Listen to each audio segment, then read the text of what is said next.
Good morning. This is Father Stephen Kelly from St. John's Church in Detroit. And we're continuing our series of daily morning meditations where we generally look at one or another of the lessons that are assigned for morning or evening prayer, what is known as the Daily Office Lectionary. And now that we get ourselves into this season of Advent, remember we celebrated the Church New Year yesterday with the beginning of the first Sunday of Advent. We also reset some of our readings for evening prayer and for morning prayer.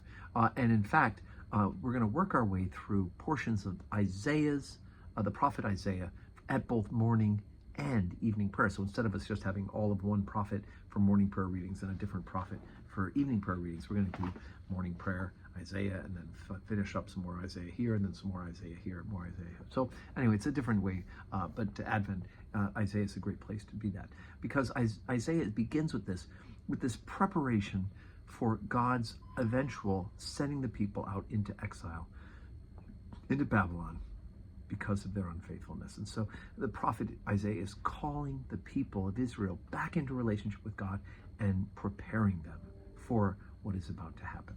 So we start right at the very beginning of the prophet Isaiah for morning prayer. The vision of Isaiah, the son of Amos, which he saw concerning Judah and Jerusalem in the days of Uzziah, Jotham, Ahaz, and Hezekiah, kings of Judah. Hear, O heavens, and give ear, O earth. For the Lord hath spoken. I have nourished and brought up children, and they have rebelled against me. The ox knoweth his owner, and the ass his master's crib, but Israel doth not know, my people doth not consider. Ah, sinful nation, a people laden with iniquity, a seed of evildoers, children that are corrupters. They have forsaken the Lord, they have provoked the Holy One of Israel unto anger, they are gone away backward. Why should ye be stricken any more? Will ye revolt more and more? The whole head is sick, and the whole heart faint. From the sole of the foot even unto the head there is no soundness in it, but wounds and bruises, and putrefying sores. They have not been closed, neither bound up, neither mollified with ointment. Your country is desolate. Your cities are burned with fire, your land, strangers devour it in your presence.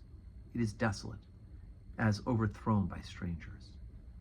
And the daughter of Zion is left as a cottage in a vineyard, as a lodge in a garden of cucumbers, as a besieged city. Except the Lord of hosts hath left unto us a very small remnant. We should have been as Sodom, and we should have been like unto Gomorrah. All right, so Isaiah is talking already about this. The conquering of Israel has begun. People are being driven out into exile, and yet he sees this vision that God has not abandoned it yet, and yet it's a warning. Ah, sinful nation, a people laden with iniquity, right?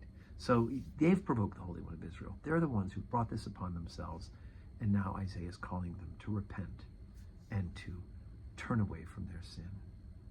And he says it's so bad that we'd be just like Sodom and Gomorrah if it weren't for the fact that there was a small remnant left in Israel. And in the end, even they will be removed.